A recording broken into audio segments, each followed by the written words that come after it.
अऊज़ुबिल्लाहिमिनश्शैतानिर्रजीम बिस्मिल्लाहिर्रहमानिर्रहीम। आज हम इंशाल्लाह तवर्रुक का स्टैंडर्ड पढ़ेंगे। तो तवर्रुक का पहले मैं थोड़ा सा बैकग्राउंड दे दूं कि तवर्रुक एक इस्लामिक बैंकिंग की वो फाइनेंसिंग फैसिलिटी है जो कि उमूमन अ, इस तरह से पाकिस्तान में बाकायदगी से एज अ प्रोडक्ट ऑफर नहीं होती, सिवाय कुछ चीज़ों में, जैसे लिक्विडिटी मैनेजमेंट में ये यूज़ होता है। जहाँ बैंक्स को लिक्विडिटी प्रॉब्लम हो वहाँ पर बैंक्स इसको यूज़ करते हैं। खासतौर पर हमारी एक प्रोडक्ट है बे मुअज्जल के नाम से। प्रोडक्ट तो नहीं कह सकते, लेकिन इन डायर नीड्स बैंक्स इसको यूज़ करते हैं। ये बे मुअज्जल पहले इसको कमोडिटी मुराबा के नाम से ये यूज़ होता था, और उसके बाद फिर ये मुख्तलिफ नामों से आता रहा है। इसकी वजह ये है कि तवर्रुक काफ़ी, जिसको कहते हैं ना कि अच्छी निगाहों से इसको देखा नहीं जाता इस्लामिक बैंकिंग में। इसको काफ़ी जो स्कॉलर्स हैं, एक बड़ी तादाद है जो कि इसको अ, अच्छी निगाहों से नहीं देखती। तो इसकी वजह से पाकिस्तान में तवर्रुक उस तरह से इस्तेमाल नहीं किया जाता, जबकि मिडल ईस्ट में ये काफ़ी ब्रॉडली यूज होता है, काफ़ी वाइडली यूज होता है।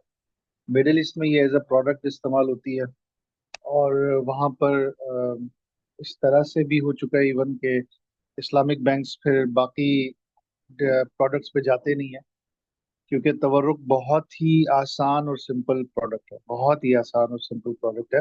और जितनी आसान है, जितनी सिंपल है, उस कदर इस पर शरिया के पॉइंट ऑफ व्यू से इस पर एतराजात उठते हैं। तो मिडल ईस्ट में ये बहुत ही ज्यादा कॉमन प्रैक्टिस है, सिवाय ईरान के। ईरान में तवर्रुक यूज नहीं होता, लेकिन बाकी जो मिडल ईस्ट की कंट्रीज हैं, गल्फ में और बाकी जगहों पर, बाकी अरब कंट्रीज में तवर्रुक बहुत ही वाइडली यूज होता है। ईरान में ज्यादातर उनका स्ट्रक्चर मुशारका और मुजारिबा बेस्ड होता है, फाइनेंसिंग तवर्रुक में कहीं पर भी वो इन्वॉल्व। तो ये इसका एक ब्रीफ सा बैकग्राउंड है तवर्रुक का। इसको अब जरा देखते हैं कि स्टैंडर्ड क्या कहता है। सबसे पहले scope of the standard. This standard covers the different applications of monetization. तो मोनेटाइजेशन का लफ्ज जहाँ पर भी आए तो आप समझ जाएं कि ये तवर्रुक की बात हो रही है, क्योंकि तवर्रुक बेसिकली मोनेटाइजेशन के लिए यूज होता है। मोनेटाइजेशन आप समझते हैं कि जहाँ पर लिक्विडिटी हासिल करने के लिए तवर्रुक किया जाता है। Whether the beneficiary is the customer और द इंस्टीट्यूशन, चाहे जो कस्टमर है, चाहे जो बेनिफिशियरी है इस तवर्रुक का, वो कस्टमर हो या बैंक।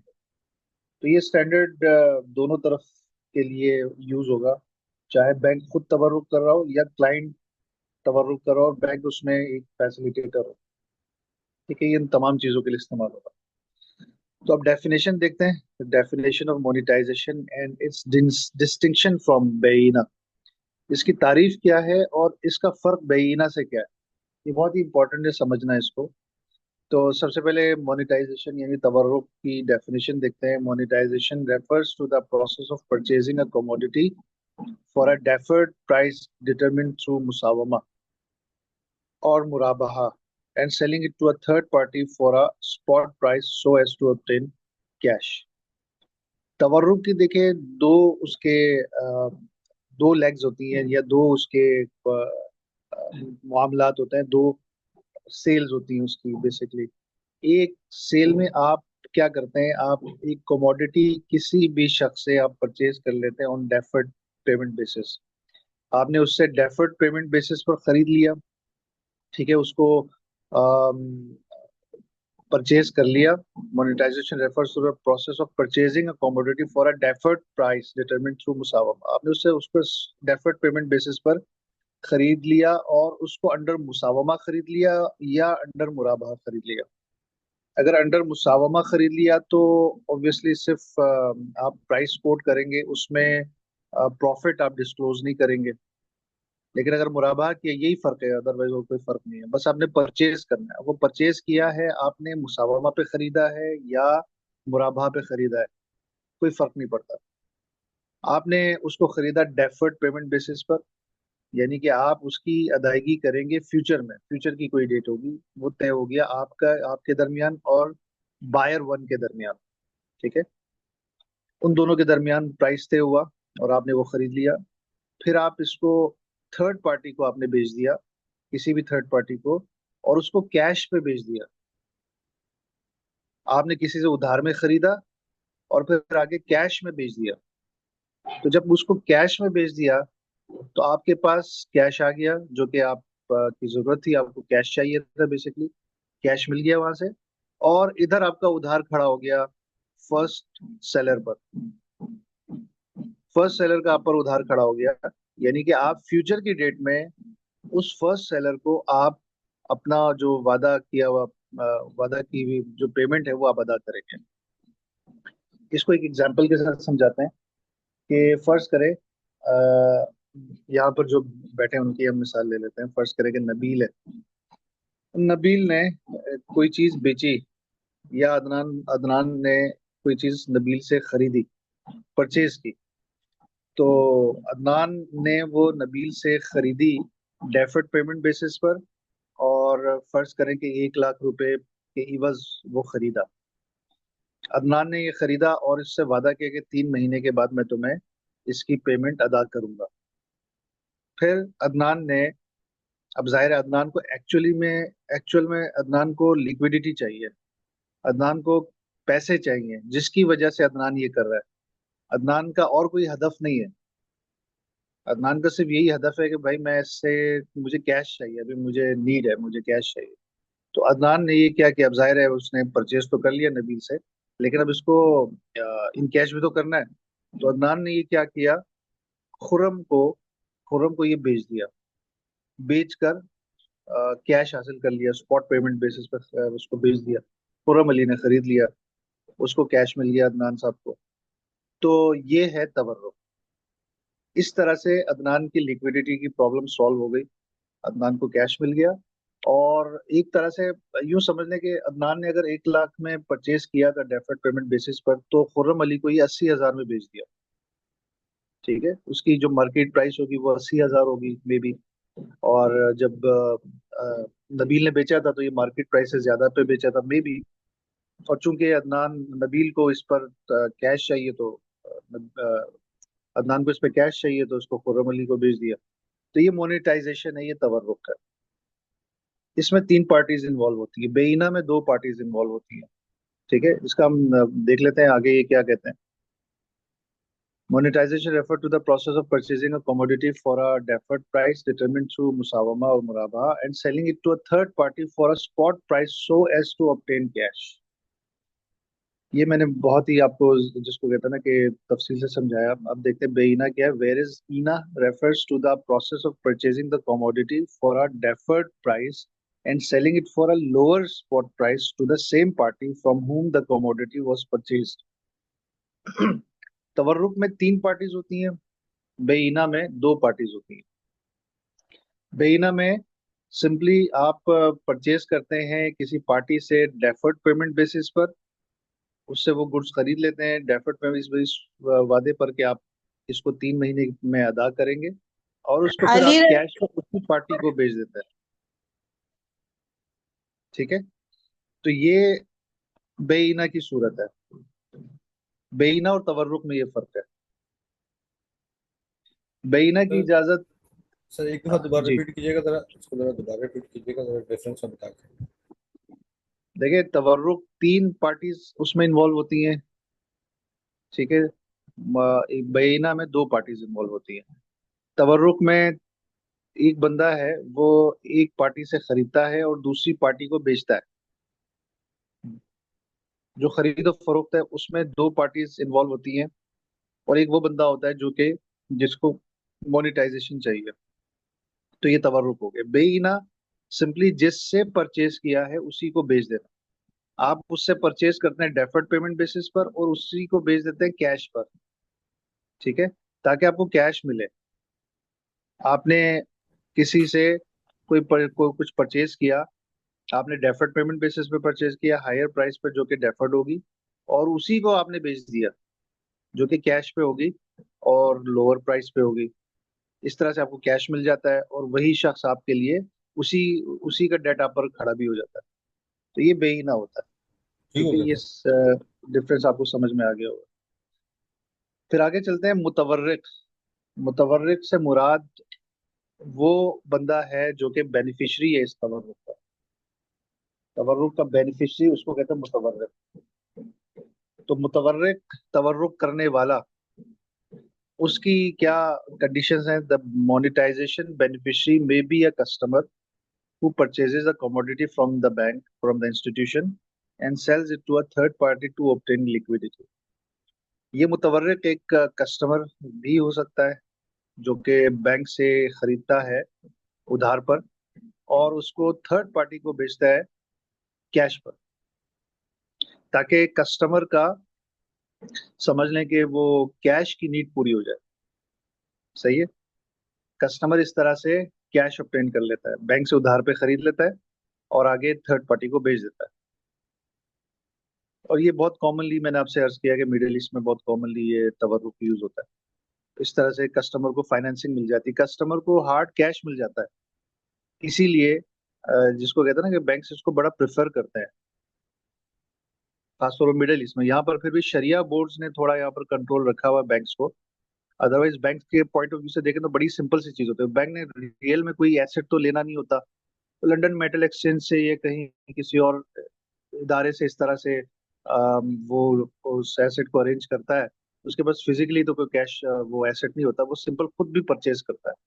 उसको कहीं से किसी स्टॉक मार्केट से कहीं पर किसी भी, जैसे पाकिस्तान में पाकिस्तान के मर्केंटाइल, क्या नाम है उसका नाम साहब, जो इस तरह की कमोडिटीज में डील करते हैं। अदरवाइज लंदन मेटल एक्सचेंज वैसे कॉमनली यूज होता है। वहां से कोई सर चीज बैंक ने परचेज की। Pakistan Mercantile Exchange. Pakistan Pakistan Merc Pakistan Mercantile Association. Pakistan Mercantile Association, बिल्कुल सही। तो वहां से बैंक ने कोई चीज परचेज कर ली और क्लाइंट को बेच दिया उधार पर। और क्लाइंट ने क्या किया, इसी इसको दोबारा पाकिस्तान मर्केंटाइल एसोसिएशन में बेच दिया कैश पे। ठीक है। तो ये सूरत होती है तवर्रुक की। अब आप इसको फिक्टिशियस कहें या जो भी कहें, बहरहाल तवर्रुक कहते हैं इसी को है। और इसी पर बहुत सारे इश्कालात हैं यहाँ पर। जो हमारे सर ये बोर्ड्स हैं मुझे पाकिस्तान।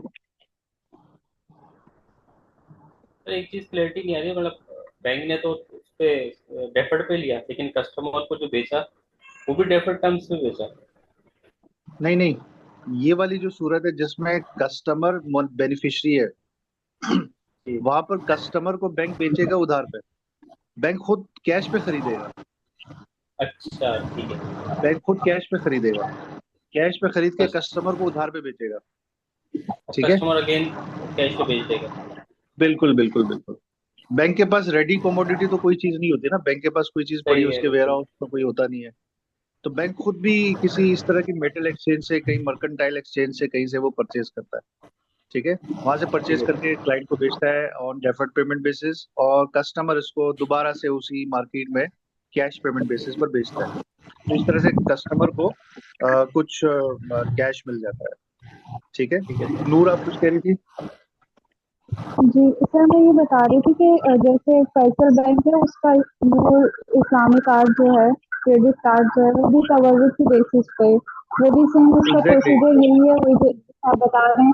लंदन का जो वो है मेटल एक्सचेंज बना है, वहाँ से वो कमोडिटी जो है वो पहले परचेज करते हैं फिर रीसेल करते हैं उसकी कम प्राइस में, और फिर उसी की बेसिस पे वो काम कर रहे होते कार्ड जो है। और इसी तरह से स्टैंडर्ड चार्टर्ड का भी वो शायद हाइब्रिडेड है या उसका मुझे कंफर्म नहीं है, बट फैसल बैंक का जो कार्ड है वो तवर्रुक की बेसिस पर है। बिल्कुल आपका पॉइंट वैलिड है। फैसल बैंक का जो credit card, Islamic credit card उन्होंने लॉन्च किया है अभी कुछ अर्सा पहले, तो वो दैट इज बेस्ड ऑन तवर्रुक। वो तवर्रुक की बेस पे है, लेकिन उसमें लंदन मेटल एक्सचेंज नहीं होता। वो कोई उसमें कमोडिटी बेस है। म्यूचुअल फंड्स होते हैं। जी, तवर्रुक बेस्ड है, लेकिन उसमें म्यूचुअल फंड्स की बेसिकली वो उस पर तवर्रुक कर रहा होता है। और आपने उसको एजेंट बनाया होता है, वो आपके बिहाफ पे सब कुछ कर रहा होता है, आपको पता भी नहीं चलता, और आपके बिहाफ पर वो कैश जनरेट करके आपके क्रेडिट कार्ड के खाते में डाल रहा होता है, और फिर आप उस क्रेडिट कार्ड के खाते में जो प्रोसीड्स आई हुई हैं उसी को आप यूज करते चले जाते हैं, आप अपने ही प्रोसीड्स को आप यूज करते हैं। और फिर जो अगर बच जाता है, अगर आप उतना यूज नहीं करते, तो वो रिमेनिंग जो है वो सेटल हो जाता है। उसका एक तो बस डिटेल तरीका कार है, लेकिन वो you are very much right कि वो तवर्रुक बेस्ड है। और जो स्टैंडर्ड चार्टर्ड का है वो बेसिकली तवर्रुक सर बेस्ड नहीं इससे है। कैश तवरक जी का जी बोले। मतलब यही है कि कैश जनरेट करने के लिए इसको हम इस प्रोडक्ट को यूज कर रहे हैं। एग्जैक्टली यही है, उसका मतलब ही यही है। इसीलिए देखे तवर्रुक का तर्जुमा इन्होंने अंग्रेजी में मोनेटाइजेशन किया है। उसका मतलब ही यही होता है कि आप कैश जनरेट कर रहे हैं। तो वो जो क्रेडिट कार्ड है उसमें बेसिकली कैश जनरेशन होती है। बैंक का कस्टमर के बिहाफ पे परचेजिंग करके कैश जनरेट करके कस्टमर के खाते में डाल देता है, और फिर कस्टमर उसी खाते में से अपना वो क्रेडिट कार्ड यूज कर रहा होता है। लेकिन मैं आपको बता रहा था कि जो क्रेडिट कार्ड है सर, उसका यहाँ पर पाकिस्तान में स्टैंडर्ड चार्टर्ड का वो तवरुक स्टैंडर्ड की बेस पे चार्टर नहीं का। है, वो मुराबाह की बेस पे है। अच्छा, ठीक है। ठीक है। तो ये तवरुक है, इसमें आई होप के आपको समझ में आ गया होगा तवरुक होता क्या है। तो यहाँ पर कस्टमर के लिए बैंक्स अगर तवरुक करेंगे तो कस्टमर को कोई चीज उधार पे बेचेंगे, और कस्टमर उसको थर्ड पार्टी को बेचेगा ऑन कैश बेसिस। इस तरह से कस्टमर को लिक्विडेशन मिल जाएगी। अच्छा, पाकिस्तान में सिर्फ एक बैंक है जो कि तवरुक करता है, आई थिंक पर्सनल फाइनेंस के लिए, कंज्यूमर पर्सनल फाइनेंस के लिए। अदरवाइज पाकिस्तान में ये बिल्कुल भी एज अ प्रोडक्ट कहीं पर यूज नहीं हो रहा। सिर्फ एक जगह पर क्रेडिट कार्ड की सूरत में फैसल बैंक कर रहा है, उनका जो इस्लामिक का क्रेडिट कार्ड है, और वो एक इस्लामिक बैंक है जो कि पर्सनल कार्ड के लिए इसको यूज करता है। तो खैर फॉरेन बैंक है, यहाँ लोकल बैंक नहीं है पाकिस्तान में, जो फॉरेन एक तरफ बैंक है जो कि ये करता है। It may also be the institution itself when it purchases a commodity from the customer। हाँ, बैंक खुद भी परचेज कर सकता है क्लाइंट से, कोई चीज खरीदे डेफर्ड पेमेंट बेसिस पर, और अनदर इंस्टीट्यूशन कस्टमर भी हो सकता है, किसी और बैंक से भी खरीद सकता है, and sells it to a third party to open liquidity. Bank को जब पैसों की जरूरत पड़ती है, बैंक को जब खुद जरूरत पड़ेगी पैसों की, तो वो खुद कोई चीज किसी और बैंक से परचेज करेगा और उसको थर्ड पार्टी को बेच देगा, ताकि उससे लिक्विडिटी बैंक को हासिल। ये बहुत कॉमन प्रैक्टिस है, ये वाली जो प्रैक्टिस है ये तो जी, पाकिस्तान में बैंक्स करते हैं। ये तो सर वो रिपो ट्रांजेक्शन जो होती है रिपो। नहीं, एक दो तो खैर नहीं होती, बैंक्स उमूमन करते हैं ये, जब भी उनको कोई लिक्विडिटी का, इस पर बाकायदा बैंक का रेगुलेटर का सर्कुलर है इस पर, बे मुअज्जल के नाम से। असल में तवर्रुक बदनाम इतना हो गया है कि पाकिस्तान में ये तवर्रुक के नाम पे यूज नहीं होता, इसकी मुख्तलिफ नाम रखे गए हैं। तो पहले किसी जमाने में कमोडिटी फाइनेंसिंग होती थी, कमोडिटी मुराबा होता था। आपने सुना होगा कि बैंक्स कमोडिटी मुराबा करते हैं दूसरे बैंक्स के साथ, कन्वेंशनल बैंक के साथ भी कर रहे थे। तो अब इसको बे मुअज्जल का नाम दिया गया है, बे मुअज्जल के नाम से है। बे मुअज्जल में फिर आप कन्वेंशनल, इवन कन्वेंशनल के पास एक्सेस लिक्विडिटी हो ना, तो वो इस्लामिक बैंक उससे ले लेते थे। इसको काफी स्टेट बैंक ने रेगुलेट किया, रेगुलेटर ने, और इसको काफी ज्यादा इसको डिस्करेज किया। अभी ये कि उस बे मुअज्जल के सर्कुलर में बैंक्स पर कुछ पाबंदियां हैं कि वो कन्वेंशनल बैंक्स के साथ इतना इजीली नहीं कर सकते, बल्कि वो अगर करेंगे भी ना, तो ये इंश्योर करना होगा कि बैंक का जो ये फंड अगर कन्वेंशनल बैंक में जा रहा है तो शरिया कंप्लाइंट मोड में लगे, और ये इंश्योर करना नियर टू इम्पॉसिबल है। तो खैर बैंक्स इसको बहुत कॉमनली करते हैं। लिक्विडिटी मैनेजमेंट यही होती है जहां पर बैंक को जरूरत हो खुद फंड्स की, तो बैंक, जाहिर है बैंक दूसरे बैंक से ही लेता है। जब भी बैंक लेता है तो किसी दूसरे बैंक से लेता है। तो यहाँ पर फिर तवर्रुक यूज होता है, लेकिन इसका प्यारा सा नाम दिया हुआ उन्होंने, बेमुअज्जल, ताकि तवर्रुक की तरफ जहन न जाए।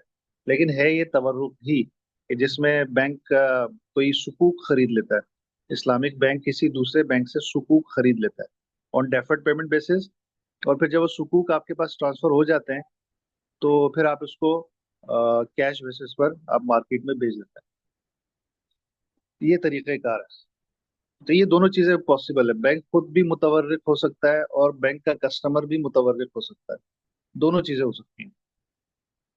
The controls for both cases are shown in item 4 and 5। 4 और 5 में उन्होंने कंट्रोल्स की बात की। अब तवर्रुक आपने देखा कि बहुत ही ज्यादा, जिसको कहते हैं ना कि बॉर्डर लाइन ट्रांजेक्शन, है। तो इस वजह से इस पर कंट्रोल्स भी बड़े स्ट्रिक्ट लगाए गए हैं। तो कंट्रोल्स इंशाल्लाह ये देखते हैं 4 और 5 में आएगा। अभी फिलहाल 3/2 देखते हैं। The institution should not perform monetization for the benefit of conventional banks when it discovers that such banks are going to use the liquidity for interest based lending instead of sharia compliant operations. देखिए, मैंने आपसे कहा था कि हमारा जो regulator है वो खुद भी इस चीज को शदीद डिस्करेज करता है, और ये स्टैंडर्ड भी देखे मना करता है कि आप कन्वेंशनल बैंक के साथ तवर्रुक करें और अपना एक्सेस लिक्विडिटी आप कन्वेंशनल बैंक्स में पार्क करें, और वहाँ आप का जाहिर है बैंक जो है उसको non compliant interest based lending में उसको यूज करेगा ऑब्वियसली। तो वहां पर इसको स्ट्रिक्टली इन्होंने डिस्करेज किया है, बल्कि मना किया, should not perform monetization for the benefit of conventional banks. Conventional bank के बेनिफिट के लिए नहीं कर सकते। हाँ, आपको जरूरत है आप अपने बेनिफिट के लिए कर सकते हैं, उसके लिए स्टैंडर्ड ने मना नहीं किया। यानी इस्लामिक बैंक को खुद पैसों की जरूरत है, लिक्विडिटी की जरूरत है, तो उसने कन्वेंशनल बैंक के साथ तवर्रुक कर लिया।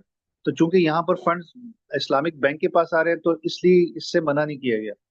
लेकिन जहां पर कन्वेंशनल बैंक को लिक्विडिटी की जरूरत है, पैसों की जरूरत है, और इस्लामिक बैंक के पास पड़े हुए हैं, तो वहां पर तवर्रुक करने से ये मना कर रहे हैं, क्योंकि कन्वेंशनल बैंक इसका बेनिफिशियरी होगा, कन्वेंशनल बैंक इसको यूज करेगा तो सूदी ट्रांजेक्शन में यूज करेगा, लिहाजा उस पर उन्होंने इसकी इजाजत नहीं दी है। सर ये रिवर्स नहीं होना चाहिए, यानी अगर इस्लामिक बैंक को जरूरत है तो कन्वेंशनल बैंक से लेते हुए एहतियात करें, फिर यानी आप स्टेट बैंक उल्टा बोल रहे हैं कि नहीं, कन्वेंशनल बैंक को देते हुए आप इस्लामिक बैंक को एहतियात करनी है। देखें, एक चीज है कि अगर आपके पास ऐसा माल आता है कि जो कि आपके पास प्लेसमेंट हो रही है जिसमें नॉन कंप्लाइंट चीजें हैं, उसका हुक्म, और आप किसी को पैसा देते हैं नॉन कंप्लाइंट चीजों के लिए, इन दोनों के अहकामात में फर्क है।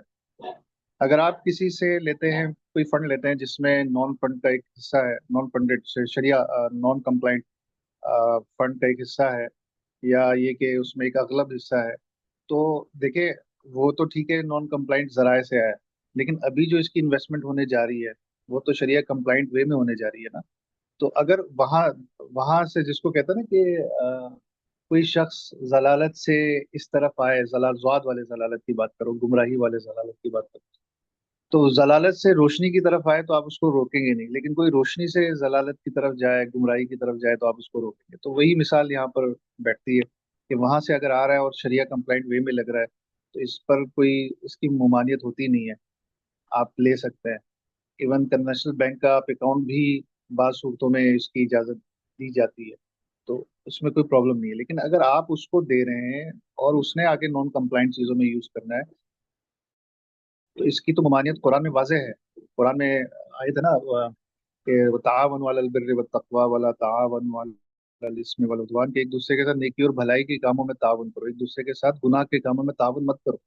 तो आप उसको फंड दे रहे हैं for the use in the non compliant transactions, तो वो वहां पर सख्ती ज्यादा है, वहां पर ज्यादा सख्ती होगी, वहां मना किया जाएगा। वहां पर आपको शरीयत भी मना करती है। अब ये स्टैंडर्ड मना कर रहा है तो ऑब्वियसली वो शरई बुनियादों पे मना कर रहा है, और रेगुलेटर मना कर रहा है तो उसकी भी एक बेस यही शरई अहकामात है कि इस्लामिक बैंकिंग के फंड को कन्वेंशनल में यूज नहीं होना चाहिए, और इस पर बड़ी सख्ती है, बड़ी सख्ती। इवन आप यहाँ तक देखें कि जो इस्लामिक बैंक्स हैं, जो विंडोज हैं, जो कन्वेंशनल बैंक की इस्लामिक बैंकिंग विंडोज हैं, वहां पर विंडोज कन्वेंशनल से तो फंड ले सकते हैं और वो लेते भी हैं, लेकिन कन्वेंशनल को फंड नहीं दे सकते। इसमें बड़ी सख्ती है इन्हीं वजूहात की वजह से। ठीक है सर। ठीक है, जी। आगे चलते हैं। कंट्रोल्स ऑन मोनेटाइजेशन ट्रांजेक्शंस, इस तवर्रुक पर क्या कंट्रोल्स लगाए गए हैं? The requirement of the contract for purchasing the commodity on deferred payment basis should be fulfilled. आपकी ये जो रिक्वायरमेंट है ना कि जिसमें आप डेफर्ड पेमेंट बेसिस पर परचेज करते हैं, तो इसकी रिक्वायरमेंट्स पूरी होनी चाहिए।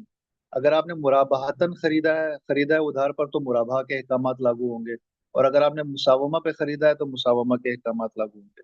तो ये जो शरी अहकामात हैं इन बुयू के, वो सारे उसमें उसका ख्याल रखना बहुत जरूरी है, विद ड्यू कंसिडरेशन टू शरिया standard number 8 on मुराबाह।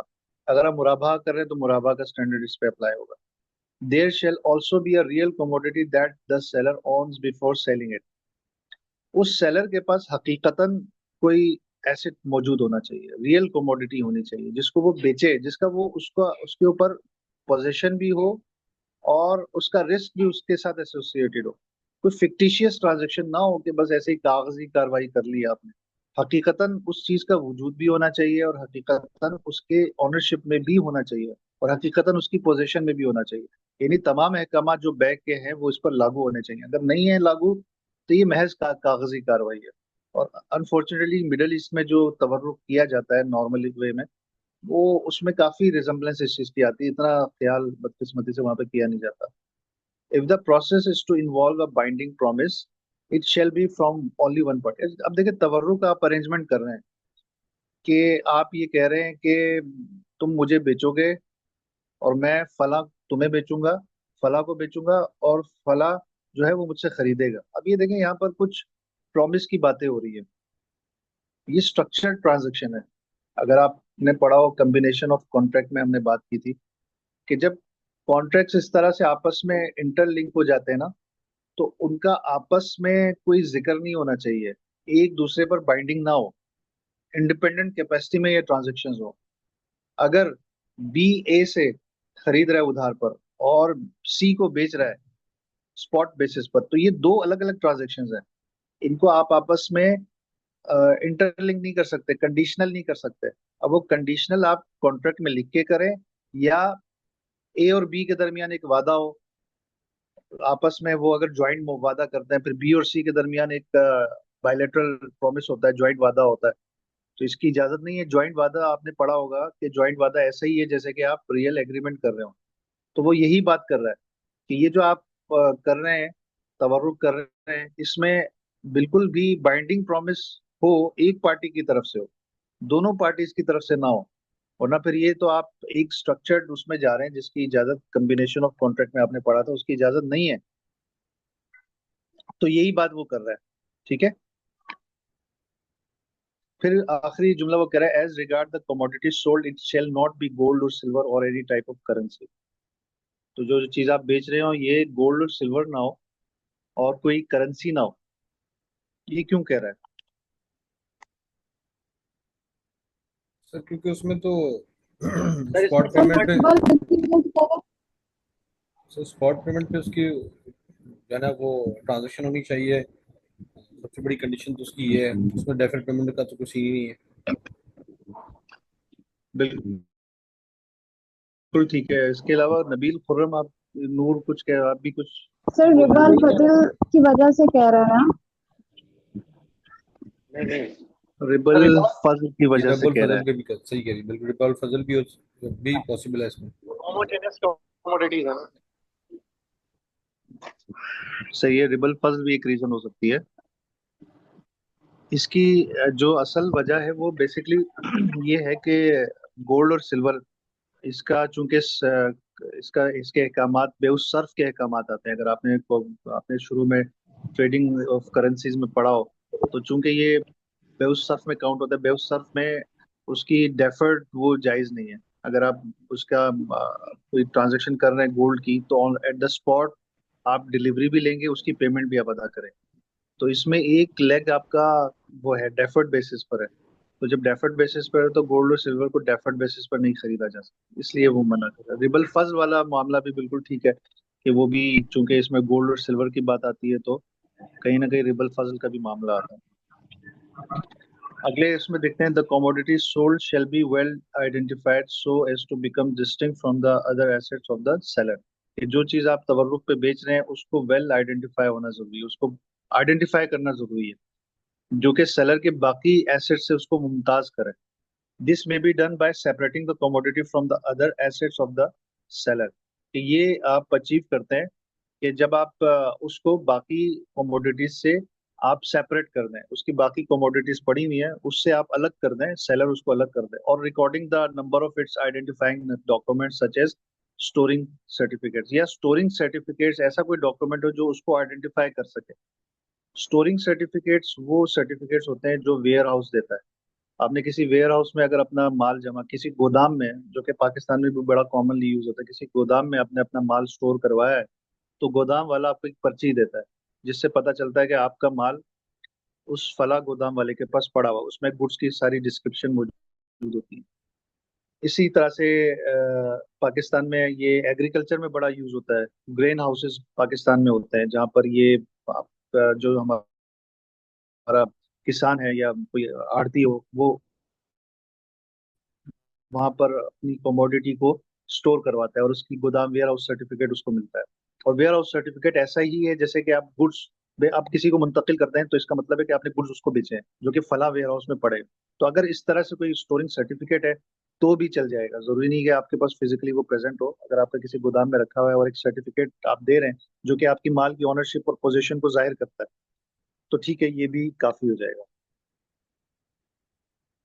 If the commodity is not made available at the time of signing the contract, the client shall be given a full description or sample that indicates the quantity of the commodity and the place of its storage. वो कह रहा है कि अगर at the time of commodity, sorry, at the time of contract वो चीज मौजूद नहीं है, तो सेलर को चाहिए, the client shall be given, seller को चाहिए कि क्लाइंट को एक फुल डिस्क्रिप्शन दे उन गुड्स की और अ सैंपल, कोई sample they that indicates the quantity of the commodity and the place of its storage, जो कि उस कमोडिटी की क्वांटिटी और उसके स्टोरेज के बारे में मालूमात दे। अभी नहीं है लेकिन वो लेके आएगा, कल परसों जब भी वो लेके आएगा, वो लेके आएगा।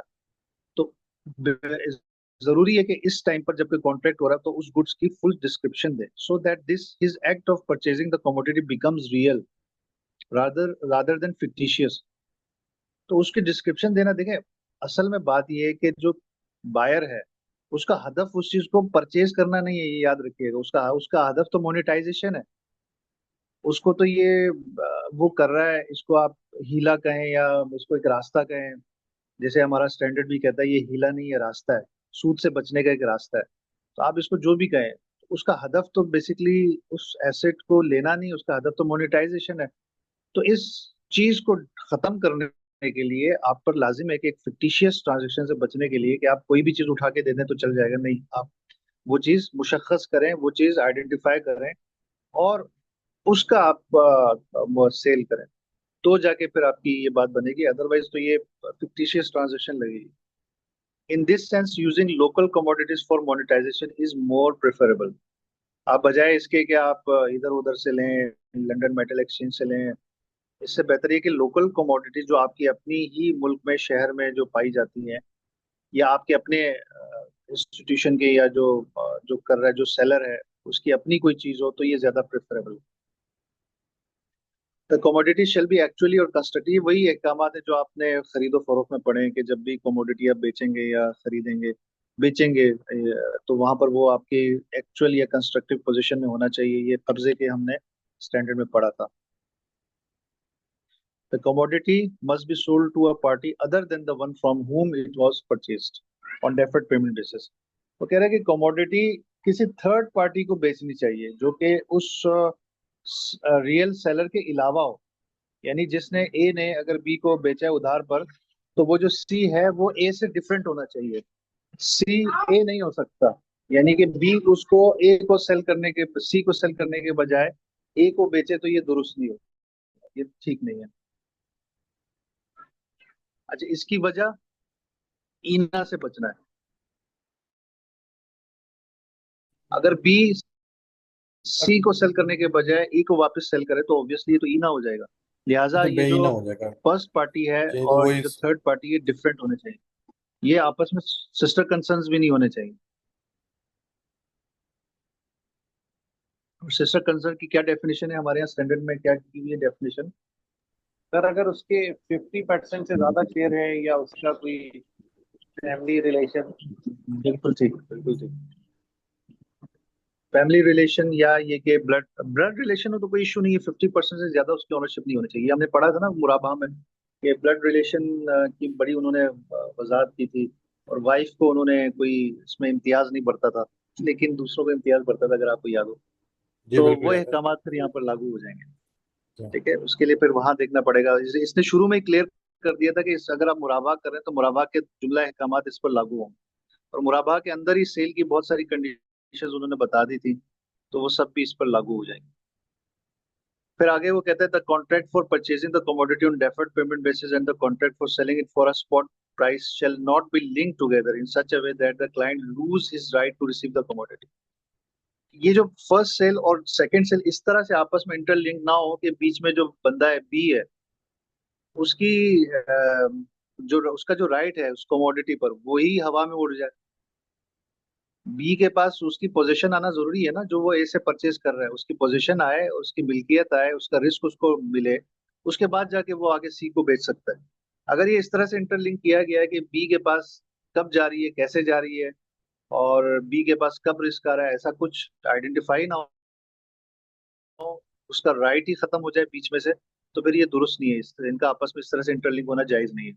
Such linking of the two contract is prohibited whether it is made through stipulation in the document acceptance। ये जो आप कर रहे हैं ना लिंक दो कॉन्ट्रैक्ट का, ये बिल्कुल शदीद मना है। चाहे आप इसको एग्रीमेंट में कहीं जिक्र करें, चाहे ये उर्फ में ये चीज होती हो, या ये कि प्रोसीजर्स में आप डालें, जो प्रोसेस फ्लो बना रहे हैं उसमें डाल दें, ये किसी भी सूरत में इसकी इजाजत नहीं है।